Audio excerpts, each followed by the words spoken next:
একদিন সন্তান বাড়িতে আইসা দেখলেন মা আর বিবি দুইজনে ঝগড়া করে।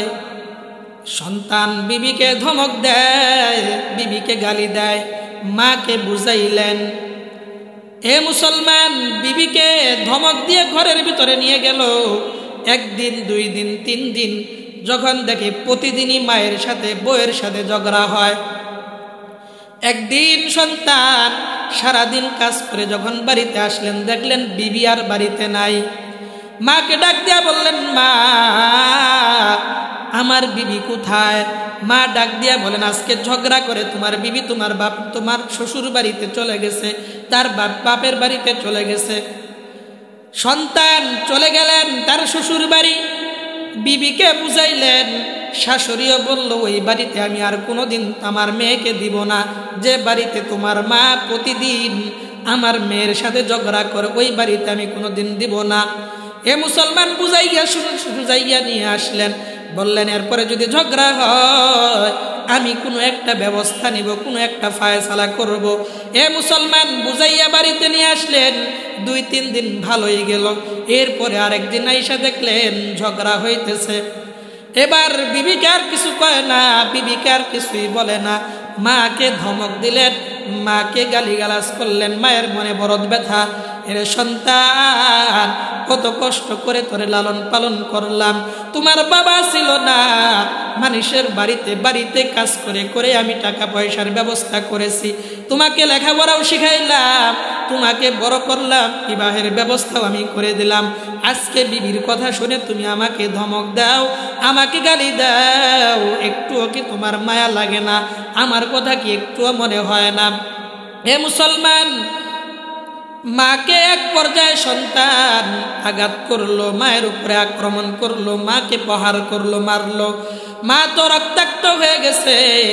বিবি এবার স্বামীকে ডাক দিয়া বলেন, স্বামী, এভাবে যদি আপনি আপনার মাকে প্রহার করেন, মাকে যদি আপনি আঘাত করেন, তাহলে এলাকার মানুষ আপনাকে খারাপ বলবে, খারাপ মনে করবে।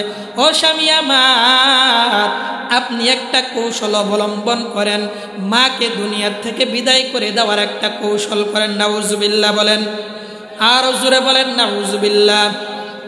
এ মুসলমান, বিবি একটা পদ্ধতি শিখাইলেন, কিভাবে আমি আমার মায়ের সাথে আমি আমার মাকে হত্যা করব। মানুষের সামনে যদি হত্যা করি তাহলে জেলখানায় পচতে হবে, গলতে হবে, সারা জীবন জেলখানায় কাটাইতে হবে।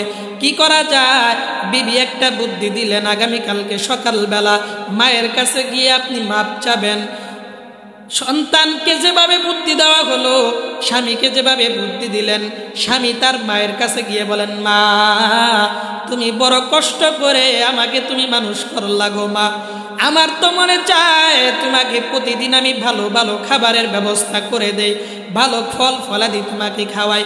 ও মা, কিন্তু আমার টাকা নাই, আমি কি করব? মা, আমি তো আখ খেতে কুশাল থেকে কুশাল কেটে কেটে বাজারে নিয়ে বিক্রি করি, যদি বেশি পরিমাণ নিয়ে যেতে পারি তাহলে বেশি বিক্রি করতে পারবো, আর বেশি বিক্রি হইলেই তোমার জন্য ফল ফলাদির ব্যবস্থা করতে পারবো। মাকে বললেন, মা, তুমি কি একটু সাহায্য করবা? এই কথা যখন মাকে বলছেন, মা বললেন, ঠিক আছে, আগামীকাল থেকে আমি তোমার সাথে যাব, তুমি বেশি করে কুশাল কাটবা, এরপরে বাজারে নিয়ে বিক্রি করবা। ফজরের আগে মা সন্তানকে ডাক দিয়া উঠাইলেন। এবার মা আর সন্তান ওই যে ক্ষেতের মধ্যে যেখানে কোনো মানুষ নাই, ওই সকালবেলা ফজরের আগে গেলেন ওই কুশাল কাটার জন্য। মা সন্তান কুশাল কাটে, মা এবার কুশালগুলো পরিষ্কার করে। মুসলমান, কুশালগুলো পরিষ্কার করতে লাগলো। এবার সন্তানকে যে বিবি একটা পরামর্শ দিয়েছিল, সন্তান একটা কুদাল নিয়ে গেছেন, একটা ধারালো অস্ত্র নিয়ে গেছেন, পিছন দিক থেকে মায়ের মাথার ভিতরে বাড়ি দিবেন, মা দুনিয়ার থেকে বিদায় হয়ে যাবে, এই চিন্তা করলেন। এ মুসলমান, যখন মা কুশাল পরিষ্কার করে, সন্তান পিছন দিক থেকে কুদালটা নিয়ে দাঁড়াইছেন, মায়ের মাথার ভিতরে বাড়ি দিবেন। মা তো বুঝতে পেরেছে আমার সন্তান বুঝি আমাকে দুনিয়াতে বাঁচায় রাখতে চায় না। এ মুসলমান, মা এবার চিৎকার মেরে বলে, আল্লাহ, তুমি আমাকে বাঁচাও, আল্লাহ পাক রব্বুল আলামিন পবিত্র কালামে কত সুন্দর করে বলেন, ইন্নাল্লাযীনা ক্বালু রাব্বুনাল্লাহ সুম্মা ইসতাকামু ফালা খাউফুন আলাইহিম ওয়ালা হুম ইয়াহজানুন। আল্লাহ বলেন, বান্দা, যে বান্দা বলবে আমার রব আল্লাহ, বলেন তো সবাই মুসলমান আমাদের রবকে? আর জোরে বলেন, মহব্বতে বলেন আল্লাহ। এ মুসলমান আমাদের রব আল্লাহ। যে বান্দা আল্লাহর কাছে সাহায্য চায়, আল্লাহ বলেন, বান্দা আমি তোমাকে সাহায্য করব, গায়েবী ভাবে আমি আল্লাহ সাহায্য করব। মা তো চিৎকার মারছে, আল্লাহ আমার সন্তান আমাকে দুনিয়ার থেকে বিদায় করে দিতে চায়, মেরে ফেলতে চায়, ও মালিক আপনি আমাকে বাঁচান। এই চিৎকার যখন মারছে, আল্লাহর ফায়সালা হয়ে গেছে। সন্তান এবার পাথরের মতো দাঁড়ায় গেছে, কোদাল নাড়াইতেও পারে না, সন্তান নড়তেও পারে না, কথাও বলতে পারে না, পাথরের মতো শক্ত হয়ে গেছে। কিছুক্ষণ পরে মা লক্ষ্য করে দেখে এই সন্তান আস্তে আস্তে মাটির নিচের দিকে যায়। মা তো এবার বুঝতে পেরেছেন আমার সন্তান বুঝি আল্লাহর গজবে পড়ে গেছে, মাটির নিচে হয়তো ডেবে যাবে, মাটির নিচে ধ্বংস হয়ে যাবে। এ মুসলমান এবার চিৎকার মারছে, কে আসো, আমার সন্তানকে বাঁচাও, আমার সন্তানকে বাঁচাও। এ মুসলমান এই চিৎকার যখন মারছে, এলাকার মানুষ তো দৌড়ে আসছেন, দেখি কি হইল। দৌড়ে এসে দেখে এই সন্তান আস্তে আস্তে মাটির নিচের দিকে যায়, মাটির নিচের দিকে যায়। এক পর্যায়ে সমস্ত মানুষ মিলে 30 ফুট পর্যন্ত মাটি খুঁড়ে ফেললেন, সন্তানকে বাঁচাইতে পারল না।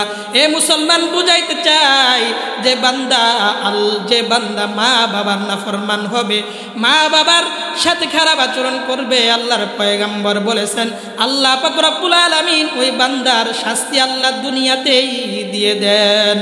এজন্য মা বাবার সাথে খারাপ আচরণ করা যাবে না। কি বলেন মুসলমান, যাবে? এ মুসলমান আপনারা তো মনে করেন আমি আজকে টাকাওয়ালা হইলাম, পয়সাওয়ালা, বাড়ি গাড়ির মালিক আমি হইলাম, এগুলো নিজের মেহনতের বদলতে। আল্লাহর পয়গম্বর বলেন না, যত টাকার মালিক তুমি হও না কেন, যত টাকার মালিক হও, বাড়ি গাড়ির মালিক হও, তোমার যে সম্মান আছে এই সমস্ত সম্মানের পিছনে কেবলমাত্র শুধুমাত্র তোমার মায়ের বাবার অবদান। তোমার মা দোয়া করেছে, এজন্য তুমি আজকে বড় লোক হতে পেরেছো, সম্মানের অধিকারী হতে পেরেছো। তোমার বাবা দোয়া করেছে, এজন্য আজকে সম্মান তুমি পাইলা। এ মুসলমান, কখনো মা বাবাকে কষ্ট দেওয়া যাবে না। যে বান্দা মা বাবাকে কষ্ট দিবে, ওই বান্দাকে আল্লাহ পাক রব্বুল আলামিন ওই বান্দার জন্য দুনিয়াটাই জাহান্নামে পরিণত করে দিবে। এক আল্লাহর বান্দা মা বাবার কাছে কিছু টাকা চাইলেন, টাকা চাওয়ার পরে এই সন্তানকে যখন টাকা চাইলো, বাবা দিতে পারে না। বাবার সাথে এক কথায় দুই কথায় ঝগড়া হয়ে গেল। সন্তান বাবাকে প্রহার করলেন, আঘাত করলেন, সন্তান বাবাকে মারলেন, রক্ত বের হইতে লাগলো। মা সন্তানকে বাড়ির থেকে বের করে দিলেন, তোর মতো কুলাঙ্গার সন্তান আমার আর দরকার নাই, বাড়ির থেকে বের হয়ে যা। এই সন্তান একটা মোটর সাইকেল নিয়ে বের হয়ে গেল। হঠাৎ সন্তান রাস্তায় চলতে চলতে দেখেন একজন আল্লাহর বান্দা, আল্লাহর গোলাম, সে একটা মাহফিলের ভিতরে বয়ান করে, কণ্ঠ সুরটা অনেক সুন্দর। সন্তান দাঁড়ায় গেছে, দেখি কি বয়ান হয়। এই সন্তান লক্ষ্য করে দেখে আল্লাহর ওলি বুজুর্গ মা বাবার খেদমত নিয়ে বয়ান করে। এই সন্তান মা বাবার খেদমতের পুরা বয়ান শোনার পরে দোয়া যখন হয়ে যায়, সবাই বাড়ির দিকে চলে যায়, সন্তান তো যায় না। প্যান্ডেলের কিনারায় বসে বসে প্যান্ডেলের কিনারায় গড়াগড়ি করে আর কান্না করে। আল্লাহর ওলি ডাক দিয়া বললেন, কে আসো, ওই সন্তানটাকে এখানে নিয়ে আসো। সন্তানকে যখন নিয়ে আসা হলো, জিজ্ঞাসা করলেন, কি ব্যাপার, তুমি কেন কান্না করো? সবাই চলে যায়, তুমি কেন কান্না করো? সন্তান ডাক দিয়া বলে, হুজুর আমি বুঝতে পারি নাই মা বাবা কত গুরুত্বপূর্ণ, কত দামি সম্পদ বুঝতে পারি নাই। আজকে কিছুক্ষণ আগে আমি আমার বাবাকে আঘাত করেছি, বাবাকে বড় কষ্ট দিয়েছি, কিভাবে আমি মাপ পাবো? হুজুর বললেন, যাও তোমার বাবার কাছে যাও, তোমার মায়ের কাছে গিয়ে ক্ষমা চাও। তোমার মা বাবা যদি তোমার অনুপস্থিতিতে আল্লাহর কাছে হাত বাড়ায়, তোমার জন্য যদি বদদুয়া দেয়, যদি তোমার জন্য বদদুয়া দেয়, এটা আল্লাহর কাছে কবুল হয়ে যাবে। দুনিয়াতেও কপাল পুড়ে যাবে, আখিরাতেও তুমি হালাক হয়ে যাবা, জাহান্নাম ছাড়া কোনো গতি থাকবে না রে বান্দা। যাও মায়ের কাছে যাও। সন্তান দৌড়ে আসলেন, ঘরের দরজায় আঘাত করলে মা ডাক দিয়ে বললেন, কে? বলল, আমি তোমার সন্তান, একটু দরজাটা খুলে দাও, আমি বাবার কাছে মাপ চাইতে চাই। মা বাবার পা জড়াইয়া ধরতে চাই। মা ডাক দিয়া বলেন, না, তোমাকে আমি চিনি। এই কথা বলে ঘরের ভিতরে প্রবেশ করে, তুমি আর তোমার বাবাকে আঘাত করবা, আবার তুমি মারবা, এজন্য বুঝিয়ে এসেছ। সন্তান ডাক দিয়া বলেন, মা তুমি একটাবার সুযোগ করে দাও, আমি বুঝতে পেরেছি তোমরা দুনিয়াতে আমার অমূল্য সম্পদ, দামি একটা সম্পদ। তোমরা যদি নারাজ হয়ে যাও, দুনিয়াও ধ্বংস হবে, আমার আখিরাতও ধ্বংস হবে। ও মা, একটু দরজাটা খুলে দাও, আমি বাবার কাছে মাপ চাবো, বাবার পাটা জড়াইয়া ধরে একটু মাপ দিতে চাই। মুসলমান বুঝাইতে চাই, যে বান্দা আল্লাহ, যে বান্দা মা বাবার সাথে নাফরমানি করবে, মা বাবাকে কষ্ট দিবে, ওই বান্দা দুনিয়াতেও সুখী হতে পারবে না, আখিরাতেও সে আল্লাহর জান্নাত পাবে না। এজন্যই রাসূল বললেন, মা বাবারকে যে ব্যক্তি খুশি করলো, ওই বান্দার উপরে আল্লাহ খুশি হয়ে গেল। যে বান্দা মা বাবাকে নারাজ করলো, ওই বান্দার উপরে আল্লাহ নারাজ হয়ে গেল। এজন্য মা বাবাকে কষ্ট দেওয়া যাবে না। আল্লাহ বললেন, ওয়ালা তানহারহুমা ওয়া কুল্লাহুমা কওলান কারীমা। মা বাবার সাথে তোমরা ধমক দিয়ে কথা বলবা না, নরম নরম ভাষায় কথা বলবা। ওয়াকফিদ লাহুমা জানাহাজ যুল্লি মিনার রাহমা। এরপরে আল্লাহ পাক রব্বুল আলামিন বলেন, দয়ার বিছা, দয়ার রহমতের দানা তোমরা বিছায়া রাখবা। মা বাবা যখন তুমি ছোট্ট ছিলে, তোমার অনুগ্রহ করেছে, তোমার উপরে দয়া করেছে, তুমি তোমার মা বাবার সাথে দয়া করবা, অনুগ্রহ করবা, কখনো মা বাবার বিরুদ্ধে আচরণ করবা না। এরপরে বলবেন, হুজুর আমাদের অনেকের মা নাই, অনেকের বাবা দুনিয়ার থেকে বিদায় হয়ে গেছেন, বড় অন্যায় করেছি, বড় অপরাধ করেছি, হুজুর কিভাবে মাপ পাবো? আল্লাহ শিখাইয়া দিলেন, তোমরা মা বাবার জন্য দোয়া করবা। সবাই আমার সাথে একটু পড়েন, রব্বির হামহুমা কামা রব্বায়ানি সগীরা। বলেন না একটু, রব্বির হামহুমা কামা রব্বায়ানি সগীরা। এজন্য মা বাবার খেদমতের দরকার আছে না নাই? একটু জোরে বলেন, আছে না নাই?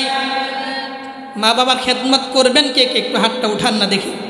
সবাই আমরা মা বাবার খেদমত করব, কেউ মা বাবাকে কষ্ট দিব না কোনোদিন। যদি কষ্ট দিয়ে থাকি, আজকে এই মাহফিল থেকে যাওয়ার পরেই মা বাবার হাতে পায়ে ধরে ক্ষমা নেন।